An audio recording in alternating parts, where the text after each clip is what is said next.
ശശി തരൂരിനെ റാഞ്ചാൻ ശ്രമിച്ചയാളെക്കുറിച്ച് കെ മുരളീധരൻ നൽകിയ ക്ലൂ ചർച്ചയാകുന്നു.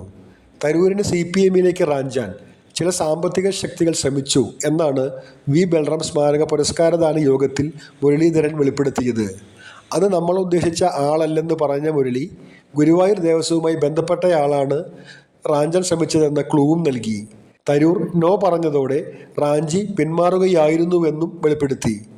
റാഞ്ചൽ ശ്രമം വിഫലമായെങ്കിലും തരൂരിനെ റാഞ്ചാൻ ശ്രമിച്ച ദേവസ്വത്തിലെ ഉന്നതനെക്കുറിച്ചാണ് ഇപ്പോൾ ചർച്ചകൾ സജീവമാകുന്നത്. ദേവസ്വം ഭരണസമിതി അംഗങ്ങളെ വരെ സംശയത്തിൻ്റെ മുൾമുനയിൽ നിർത്തുന്ന പ്രയോഗമാണ് കെ മുരളീധരൻ അവാർഡ് ദാന യോഗത്തിൽ നടത്തിയത്. നേരത്തെ തരൂരിനെ CPM-ലെത്തിക്കാൻ താൻ ചർച്ച നടത്തിയെന്ന പ്രചാരണം അടിസ്ഥാനരഹിതമാണെന്ന് Lulu group chairman MA Yusuff Ali വിശദീകരിച്ചിരുന്നു. വാർത്തകൾ നൽകും മുമ്പ് സത്യം അന്വേഷിക്കണമെന്നും അദ്ദേഹം പറഞ്ഞിരുന്നു. യൂസഫ് അലിയല്ല, ഗുരുവായൂർ ദേവസ്വവുമായി ബന്ധപ്പെട്ടയാളാണ് തരൂരിനെ CPM-ലെത്തിക്കാൻ ശ്രമിച്ചതെന്നാണ് മുരളീധരൻ്റെ ഇപ്പോഴത്തെ വെളിപ്പെടുത്തൽ. നമ്മളിൽ നിന്നും ആളുകളെ റാഞ്ചാൻ വരെ സമ്പന്നന്മാരെ ഉപയോഗിക്കുന്നു. അങ്ങനെ ചില കളികൾ നടത്തണമല്ലോ.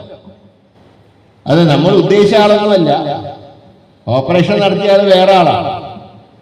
അത് ഗുരുവായൂർ ദേവസ്വമായിട്ട് ബന്ധപ്പെട്ട ഒരാളാണ് അതിൻ്റെ പുറകിൽ കളിച്ചത്. പക്ഷെ കളി നടന്നില്ല. തെരുവൂര് പറഞ്ഞ് അതിനെല്ലാം കിട്ടില്ല. അപ്പൊ അങ്ങനെയുള്ള വൃത്തികെട്ട കളികൾ കളിക്കുന്നു.